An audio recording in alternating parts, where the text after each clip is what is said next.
ده بنستخدم ورق الدهب ده. بنلزق الغلافه، نعمل لها حاجه اسمها زي قلب. شغالين كل حاجة يدوي هنا. والكتاب بيتعرش بعدين بيتلبس له المشمع بالطريقة دي كده. بين الورق المتقطع والغلاف اللي وقع في حكاية بتبدأ من هنا، حكاية كتاب بيرجع للحياة من جديد. يلا بينا نكسبلور الحكاية. المرحله دي بنبتدي بقى نمسك الكتاب من تاني بعد ما بنفكه ونشيل الغلافه بتاعته. بنبتدي بقى نلحم اول ملزمتين، واول ملزمه من فوق في اول الكتاب واول ملزمه في اخر الكتاب. بنلزق الغلافه، نعمل لها حاجه اسمها زي قلب كده، وبنشبكه في قلب الايه اول ملزمه. وبنبتدي نسيب هنا حته فراغ هنا عشان خاطر يبقى عامله زي مفصله كده، لان احنا لو سيبنا الغلافه دي الغلافه تبقى اتقل من الورق. لو جينا نتني الغلافه من غير ما نعمل لها المفصله دي كده تتكسر وتتنى وممكن تبوظ تاني. فاحنا بنسيب الايه الفراغ دوت. ادي اول ملزمه في الكتاب. نبدا نساوي بقى دي اول ملزمه. اهم حاجه في المرحله دي فك الكتاب، وانك وانت بتلحمي الملازم بتراجعيها عشان ما فيش ملزمه وتخش مكان ملزمه ويحصل لخبطه في الشغل.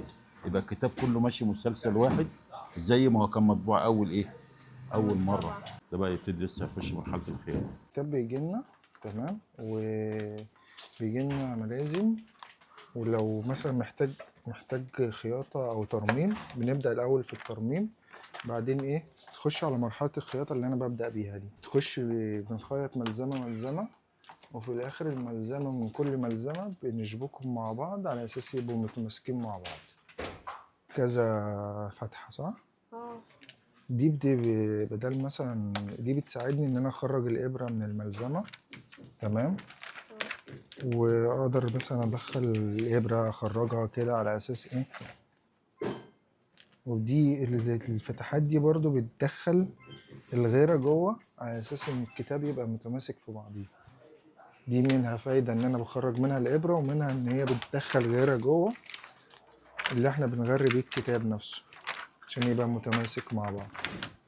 تمام. دي مرحلة تلبيس المشمع بعد ما الجلد بيتخلع على الكتاب وبيتني، والكتاب بيتعرش بعدين بيتلبس له المشمع بالطريقة دي كده. هو بيبقى كده. ايه انواع الاغلفة اللي انتوا بتحطوها؟ في ورق طبيعي، ورق فرنساوي، وفي مشمع، وفي بريكوين، وفي قماش. حاليا احنا بنلبس مشمع. ايه اهم تفصيلة في المرحلة دي؟